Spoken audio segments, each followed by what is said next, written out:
devidamente sinalizadas, como vocês podem observar aqui no nosso telão. Não precisa desligar o seu celular, apenas use em modo silencioso. Filme, fotografe e poste, sempre usando a nossa hashtag BigFestival 2018. Vamos tornar o maior festival de games da América Latina no maior do mundo. Aproveite! Sejam todos bem-vindos ao Big Festival 2018, o maior festival de games independentes da América Latina. Antes de anunciar nosso próximo painel, eu gostaria de lembrar que você pode enviar sua pergunta e somente por este canal, através do nosso aplicativo Big Festival 2018. Ao final do painel, nossa convidada irá responder as perguntas. É só baixar o aplicativo, escolher a palestra que estamos e mandar a sua pergunta. Aproveite também o sinal livre do Wi-Fi aqui do Centro Cultural São Paulo. Nosso próximo painel mostra a organização iCivics, fundada em 2009 para reimaginar a educação para a cidadania e política por meio dos games. Em menos de uma década, os games da iCivics atingiram a marca de 5 milhões de estudantes atendidos a cada ano. Vamos, a partir de agora, entender como isso foi possível e qual o plano para alcançar 10 milhões de adolescentes anuais em 2021. Eu gostaria que vocês aplaudissem a nossa convidada, Emma Humphries, da iCivics. Obrigada. And I just, Monsieur, sir, can you pay me that battery? I just made it fly out of here.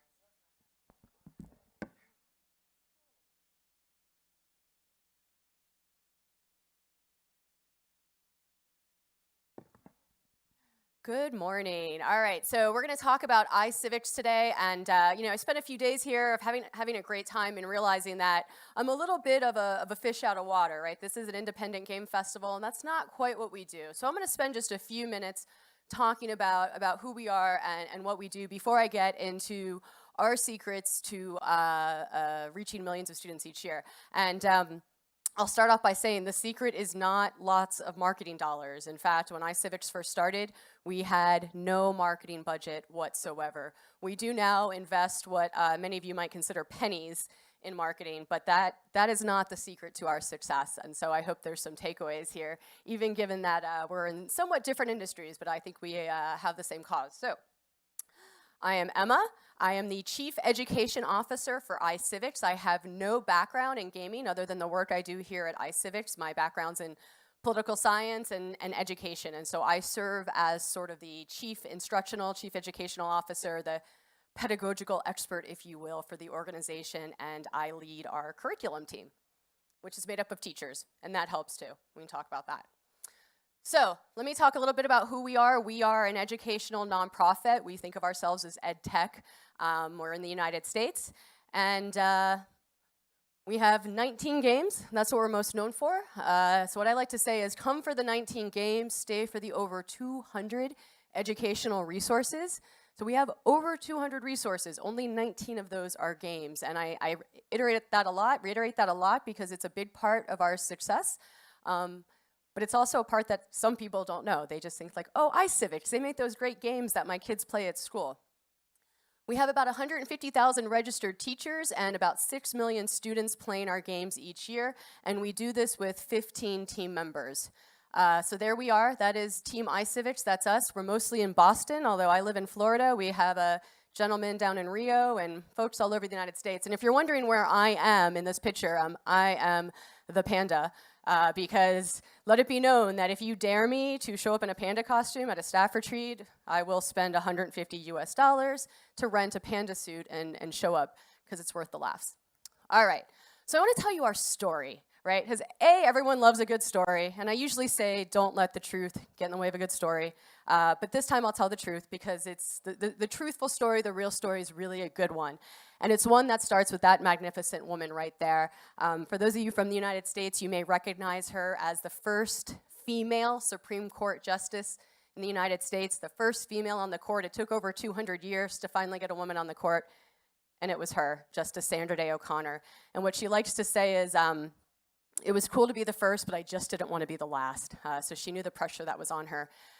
She had a really cool tenure on the court, and she was really beloved on all sides because she was sort of a moderate. In fact, people refer to her as the swing vote, right? So if the court had, 4 of them were left, 4 of them are right, Justice O'Connor was down the middle, and depending on which way she voted would sort of determine the outcome.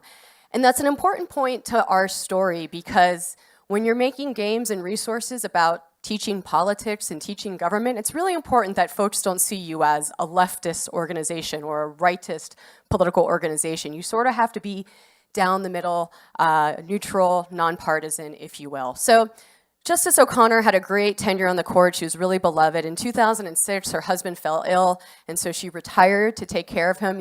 Supreme Court justices in the US can serve for life, but she chose to retire, and very soon after, he left us. And so what we had was this really dynamic, really smart, and really angry, and I'll tell you why in a second, Supreme Court justice who now had plenty of time on her hands. And let me tell you what she was angry about. She was angry about attacks on the independence of the judiciary. That for once, or we started in America electing judges and having really contentious election where money was flowing across state lines to elect judges. And people were getting angry at activist judges who were legislating from the bench. This became a pretty big political issue. And she thought it was all garbage. She thought it was all bananas, and she didn't like it. And she figured the problem was we weren't teaching kids about government. And she was right. We in the United States stopped teaching kids about government around the 1950s, 1960s. This little satellite from Russia went flying over our country, around the world really, and people got upset. And so we stopped teaching civics and we started teaching science and technology and math, STEM, to the detriment of the social sciences, including civics. So this was why she believed we were having these attacks on the judiciary, in addition to some other political dysfunction you may have noticed in our country. And so, it occurred to her that the practice of democracy is not passed down through the gene pool. You actually have to teach it, and we stopped teaching it. And so she decided she wanted to do something about it. And because she's such a smart woman, she knows what she knows and she knows what she doesn't know. And so she convened a group of teachers. And she said, "What do you need?" And this is one of the first secrets, really, of making educational games, is talking to teachers and asking them what they need, because they are truly your audience. You want to hit students? The best way to get to the students is through the teachers, at least if you want them playing games in the classroom. So she asked a bunch of teachers, and this is what they told her. They said, "We want off-the-shelf, easy-to-use solutions. Just give us stuff we can just use. And, make it good and high quality and all those things. But we want to just be able to use it. We don't want training, and we don't want more textbooks. God, don't give us more textbooks. Just give us good stuff that we can use." But they didn't ask for games. And, you can imagine that this old lady wasn't thinking about making video games. So how did we get to that point? Well, turns out she had a great friend at Arizona State University named James G. Anyone heard of this guy, James G? That's how we know we're not academics in the room, right? He's an academic, but he's a guy who's all about game-based learning, right? He used to be a linguist and did a lot of social discourse analysis, but then he figured out there was some magic to games and he jumped on it big time. And he's really sort of a big academic in the game-based learning field in the United States. And so he pulled her into his office, and I don't know what he said, but 15 minutes later she left and she said, "We're gonna make video games." And that's precisely what happened. So we as game developers, as people who believe in the power of games, we don't need any explanation for why games, but educators do. So I actually have to spend some time talking to teachers and talking to parents, at least at first, telling them why they should want their kids playing games in the classroom, right? And for us, this is all intuitive. We don't need this explained to us, but in the beginning at least, and still sometimes today, I have to make a case for why games. And for us, it makes a lot of sense. School is not a beautiful place for a lot of kids. In fact, it's pretty awful. In fact, something James G. says is that he noticed that his own kids couldn't wait to get home from school so they could start learning. And the way they started learning after school was by playing games. So he's like, "What? This is pretty messed up. They're at school all day and they're not learning. They can't wait to get home to start learning by playing games."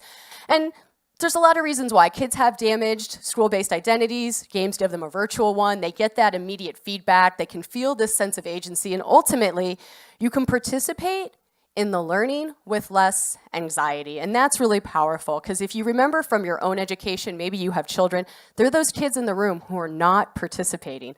There's many reasons why, but we think games can come in and sort of solve that problem, and we've noticed precisely that. I'm sure you've seen it yourself. So in addition, games make a lot of sense for civics in particular. And you know, civics is rough, right? Like, no one gets excited about civics. A lot of people don't even know what the word means. I should probably pause and say by civics we mean sort of the study of government and politics. There's a little bit of history and sociology mingled in. But civics is really about process and motivation. It's about knowing how things work and actually doing something. And so games are great because it can empower the learner to, like, you know, practice in this simulated situation and then go out and do it with a little bit less anxiety. So that's pretty cool. And it is widely considered in my world, I'm in the civic education world, that games and simulations are a best practice, right?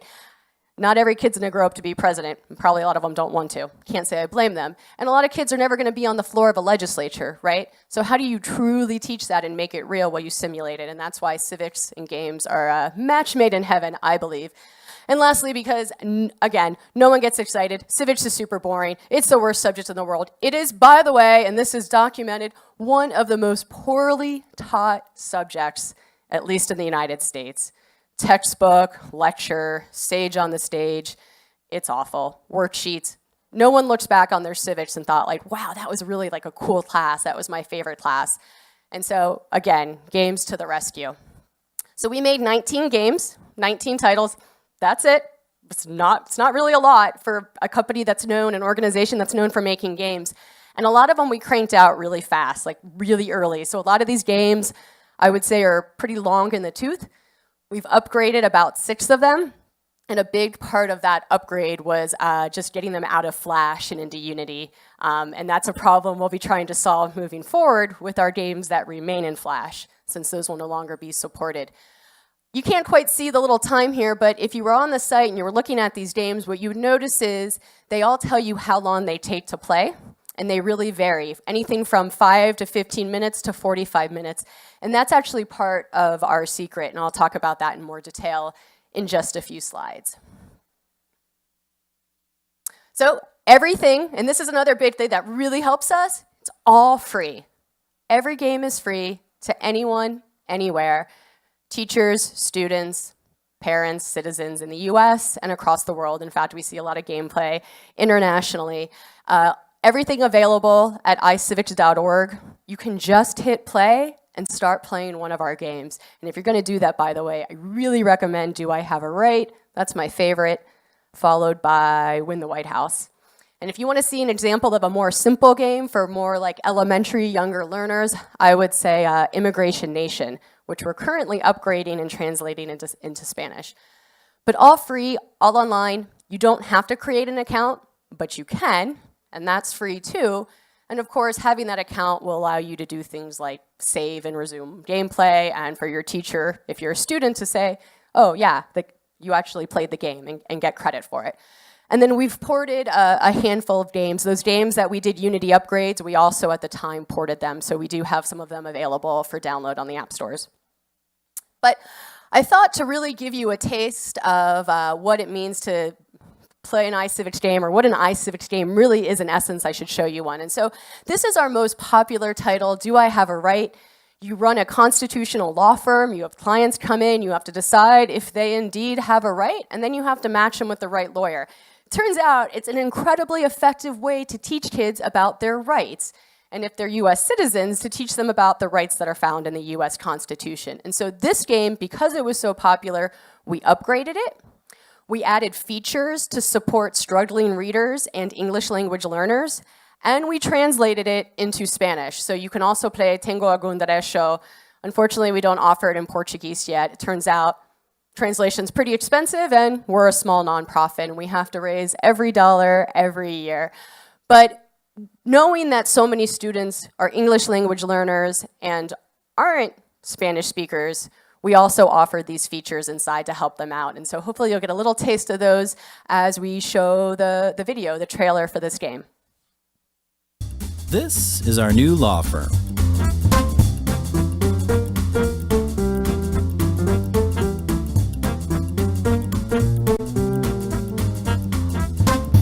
Italians come to us so we can protect their rights, as found in the amendments to the U.S. Constitution.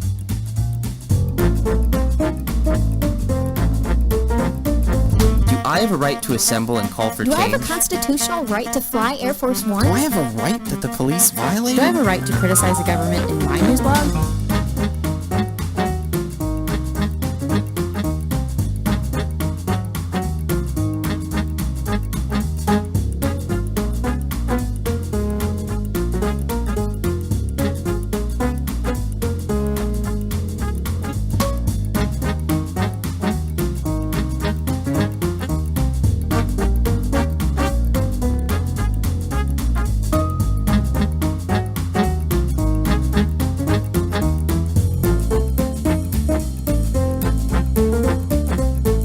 Tell anyone who needs help defending their rights.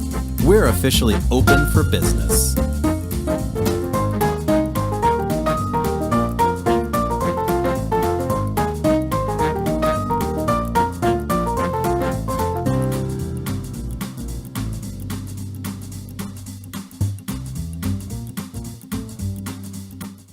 All right, thank you. Yeah, we can just stay on this slide for a second, and then I'll progress them forward. So, as you can tell, that is not a AAA game, but man, do kids love it. In fact, we know that kids from third grade, so, you know, like eight-year-olds, all the way up through law school. I tell my friends going to law school to play this game, and they're like, this is so cool. And that does say something about the quality of games in the classroom, right? I'm very well aware of that.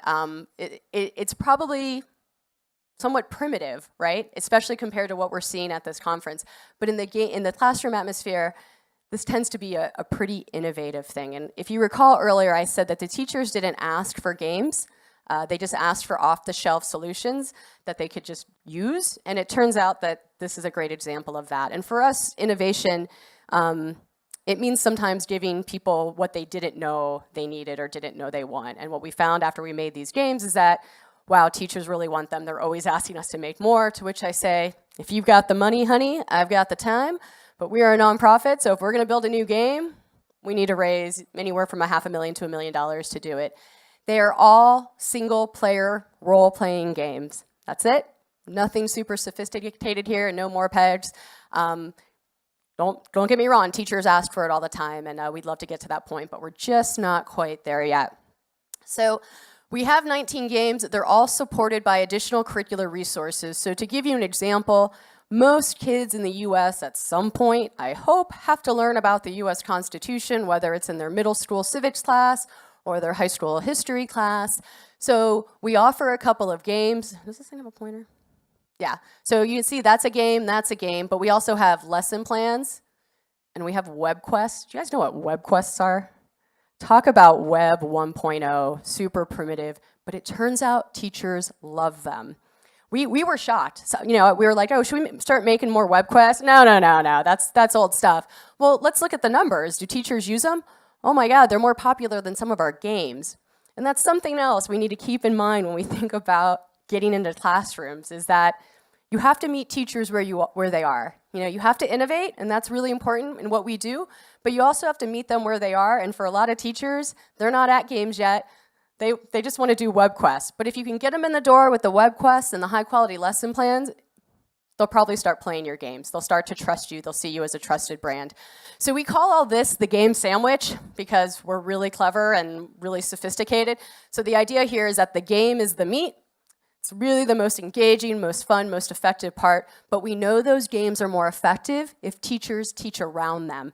And so we provide the resources, we provide game guides, we provide what we call extension packs, we provide them everything they need to teach with the game and also to teach around the game. And then we know we're really reinforcing that learning. And I say that as another little secret. If you want to get into classrooms, it's really important to support that teacher. Think of that teacher as your primary audience. I mean, you want the game to be cool and fun for students, right? That's important, and that's part of the secret. But you got to get to that teacher first and convince them that it's worth her time and convince her that she can actually use it. And a great way to do that is to provide all these resources to go along with it. So I want to briefly talk about our mission so you can understand what we're doing and why we're doing it the way we are, and then how our secrets have really helped us get there. So Justice Sandra Day O'Connor was not a patient woman. And when she tells you to do something, you just do it. I guess that's, really the beauty of being someone who's so powerful. And she has this really loyal following. She's much older now and is retired from public life, but she has this loyal following of law clerks who have really, because of her, they're very successful, very wealthy people. And so that helps, and they help us out a lot. But she was insistent that we have to hit every kid in the United States. It's like a moonshot here. I mean, with single-player role-playing games, we have to hit every kid in the United States? Yes. And we've estimated that to be about 10 million kids a year. 10 million kids a year. And that's basically just looking at how many kids are taking a middle school civics class and how many kids are taking a high school government class in any academic year. You do that math, it comes out to roughly about 10 million. So that's what we're shooting for. We're close. We're at 6 million. I'll let that one out of the bag, but we'll talk about that more in a second. So our vision, and this again comes right from her, every student in America, every student has to have access to high quality, engaging civic education materials. And so that's another thing that's always in the back of our mind. We can't just be like, let's do the new coolest, greatest thing, because if we do that, we can all but guarantee that there's a small fraction of students who will have access to it and a very large fraction of students who won't. And you can probably guess sort of where they fall socioeconomically in terms of finances and demographics, and that's not okay. So we're always thinking about the intersections of equity, access, and innovation. And if innovation comes at the detriment of equity and access, then we've got a problem. And we got to kind of figure out another way. And if anyone has any brilliant ideas, I'm all ears, because we're still working on this. Okay, so let me talk about our growth, because it's really impressive for a nonprofit with 15 team members. And by the way, when we first started, that was there was a time when iCivics had 3 or 4 people. That's it, just cranking them out. But I don't think I've mentioned yet a very important point, which is that we have a wonderful partnership with a game developer. Those 15 people, none of them are gamers. None of them are game developers. We're all gamers. None of them are game developers. We worked with Filament Games out of Madison, Wisconsin. And when you heard that lovely voice on our trailer, that was actually Dan Norton, one of the founders of Filament Games. They have, up to this point, made all of our games. But there's not an exclusivity agreement there. It's just the way we've done it up to this point. But if you go back to just October of 2011, and we like to focus on October. Anyone know why we like to focus on October? Well, yeah, it is right after school starts, but what happens right after October in the United States? In 2016, it was really scary and dim, right? All right, so in the United States, our elections, according to our Constitution, are the first Tuesday after the first Monday in November. So very early in November, we hold elections. So guess what teachers are teaching about in October? National politics, government, elections. So October is our biggest month.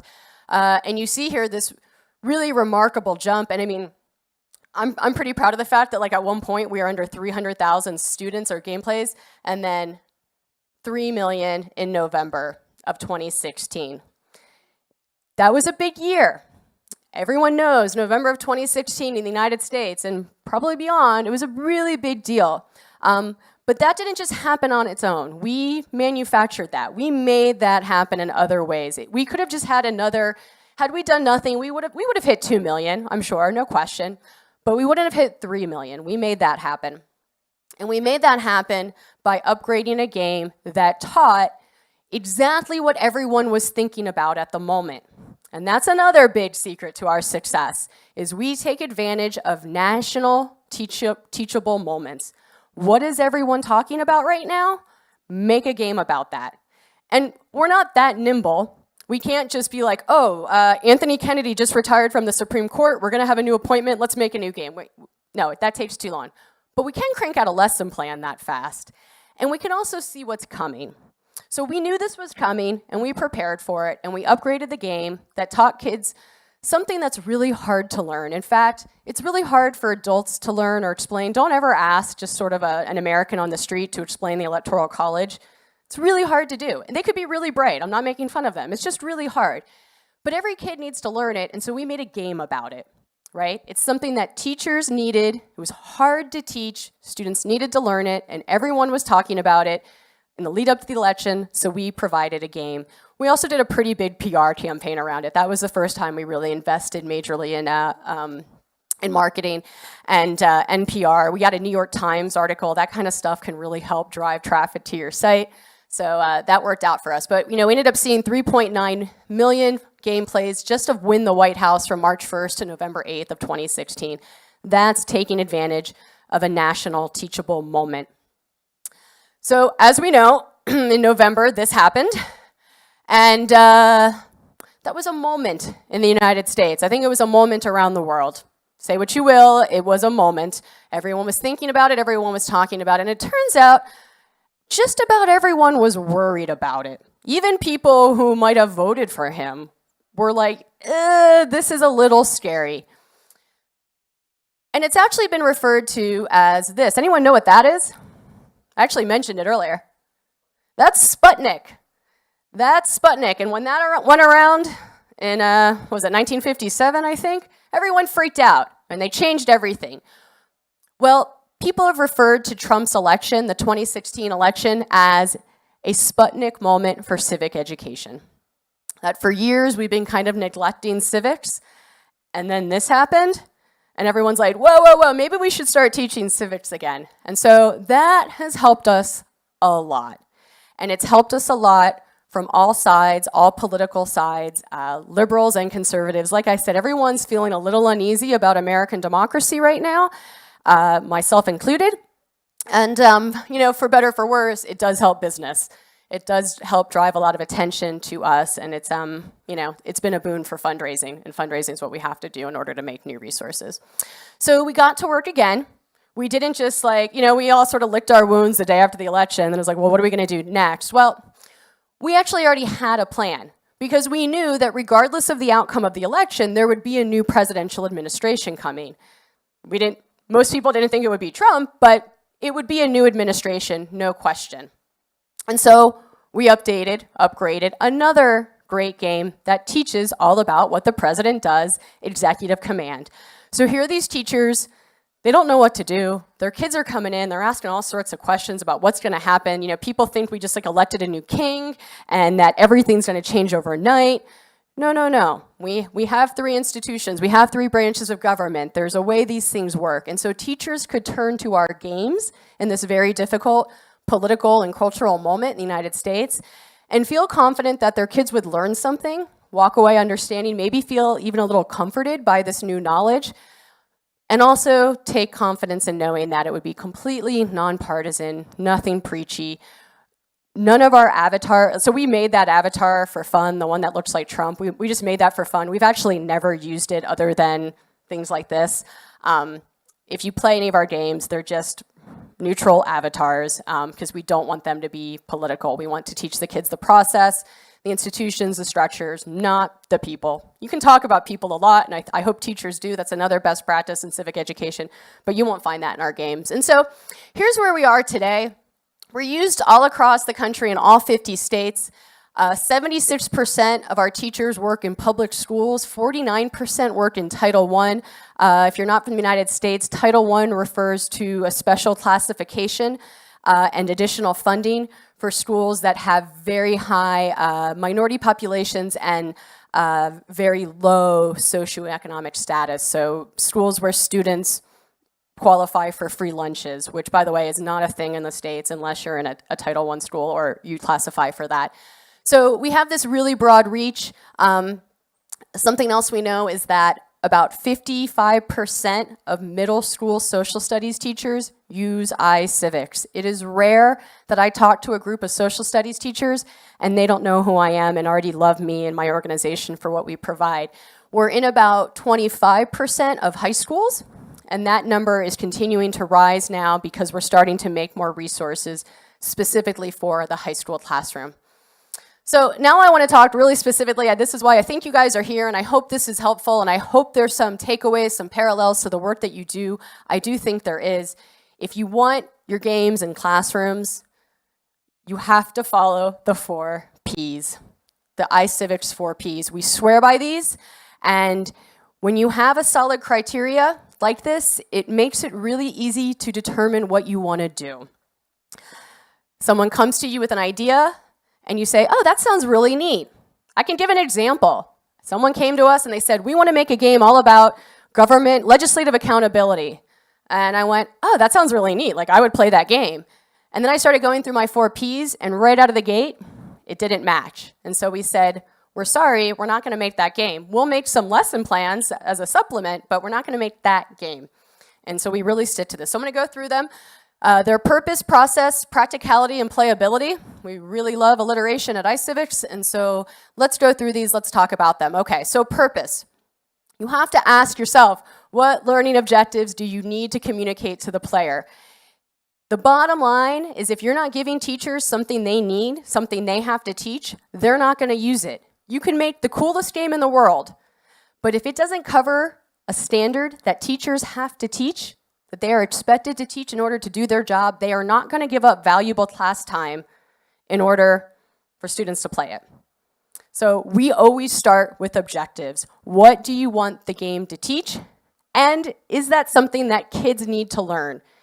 And extra points if it's something that kids need to learn and it's really hard to learn. So as an example, we're making a new game. It's going to be our first history game. It's called, well, we don't know what it's called yet, but it's going to be a ratification game. It's a game about the ratification of the US Constitution. Can you think of anything more boring to learn, but that every kid has to learn in the United States and is really tough to learn? We're going to make a game about that. It's going to be really popular, and we're going to see that 6 million go up. I know it. It's also going to be popular for high school. That's going to help us big time. So what learning objectives do you need to communicate to the player? Another little secret here is don't try to go for the kitchen sink.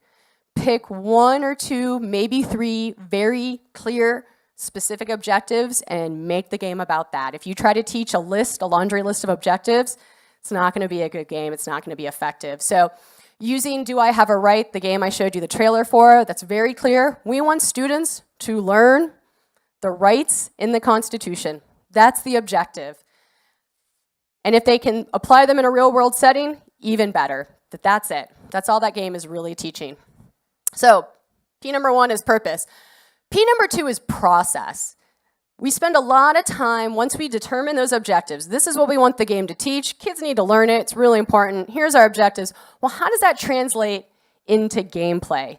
What mechanics go in there to make it work so that the kid is actually learning those objectives?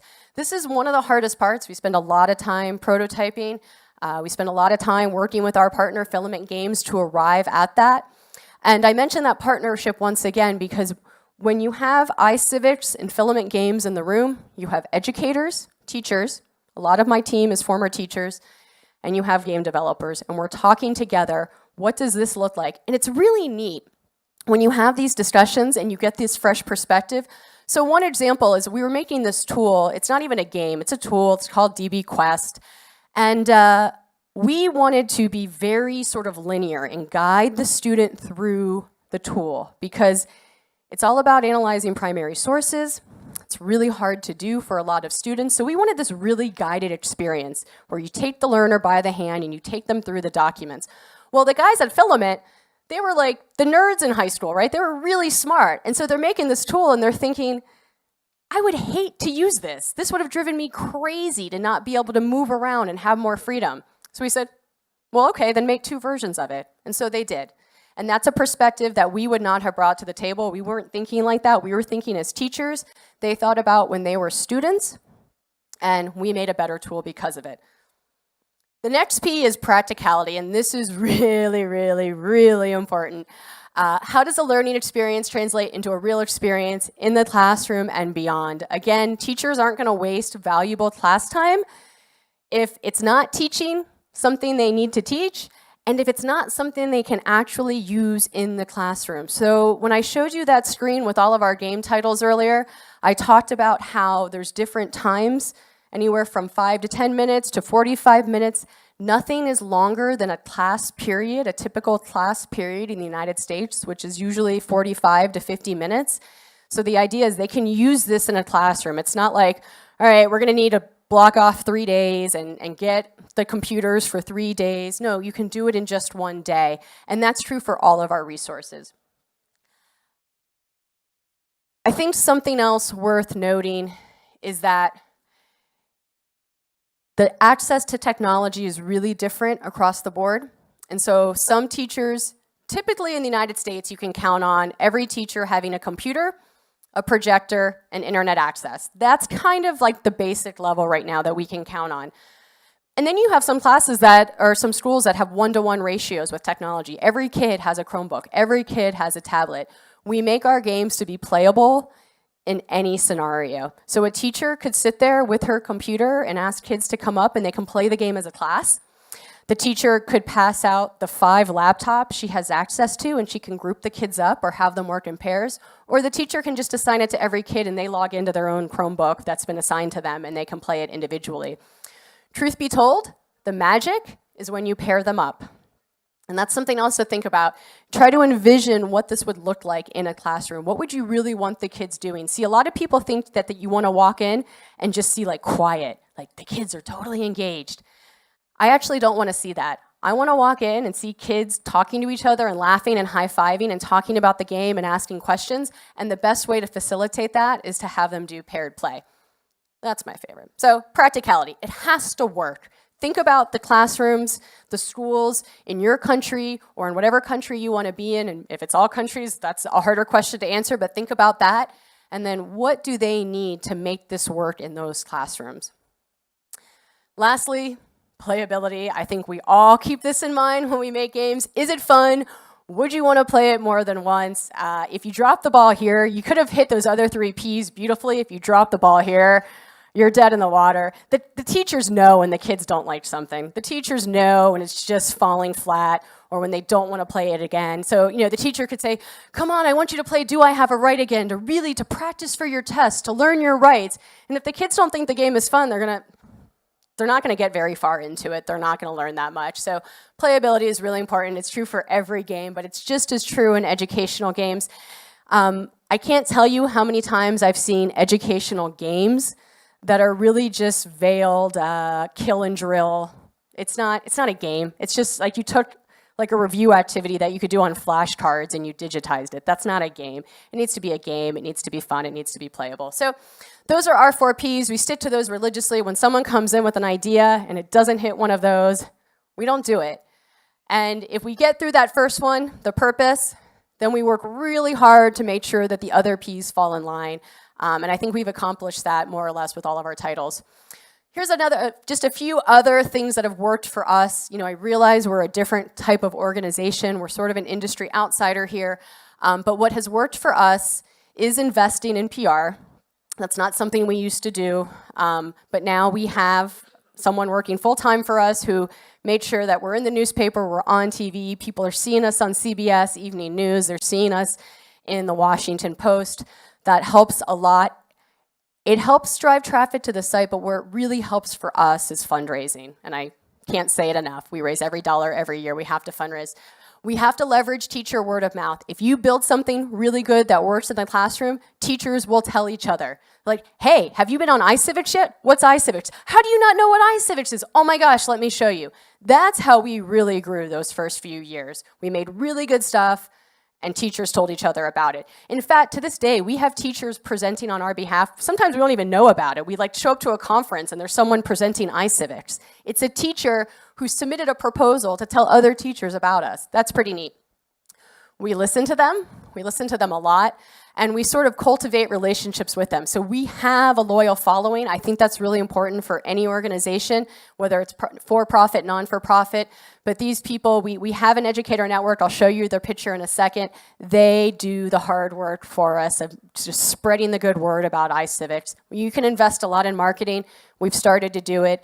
But nothing comes close to having those teacher disciples out there spreading the good word. And then lastly, everything we have is really high quality. We're really proud of it. We have a brand. You can start reading a worksheet and you go, oh, that's iCivics. Like teachers just recognize our voice. They also recognize our font and our baubles, right? Our artwork is very consistent from game to game. We don't have this very diverse library of artwork. So we have a really clear brand, and again, everything is off the shelf. So like I mentioned, Justice Sandra Day O'Connor is retired from all public life. She's sort of in that last phase of her life. But before she left us, she made sure to tap someone to follow in her footsteps. So now we have Supreme Court Justice Sonia Sotomayor, the first Latina Supreme Court Justice, the United States Supreme Court, and she's on our board. She helps us a lot. We're trying, now she's a little bit more liberal, she's more to the left, and so we want to balance that, so we're trying to pull in a guy from the right.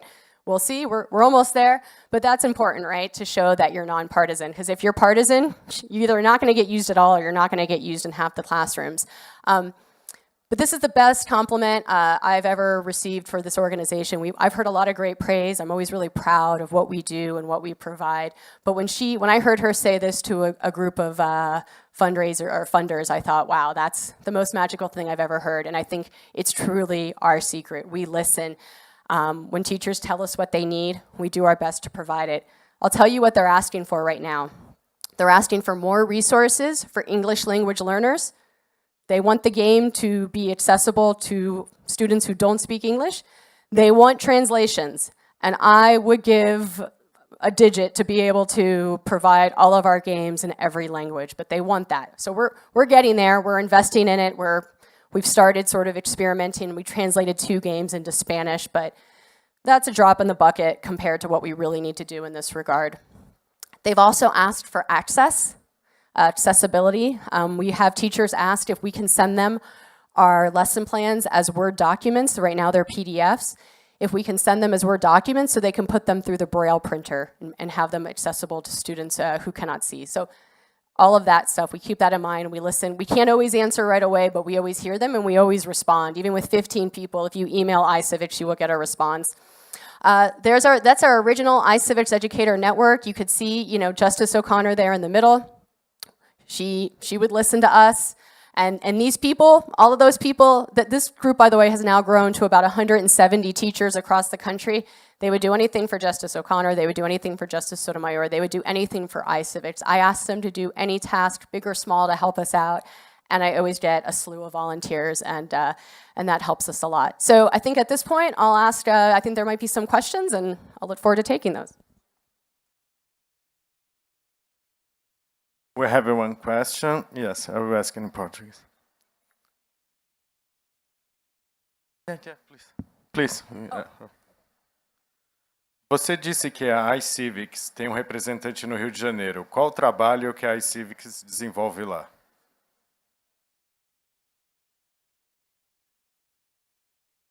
Repeat the question.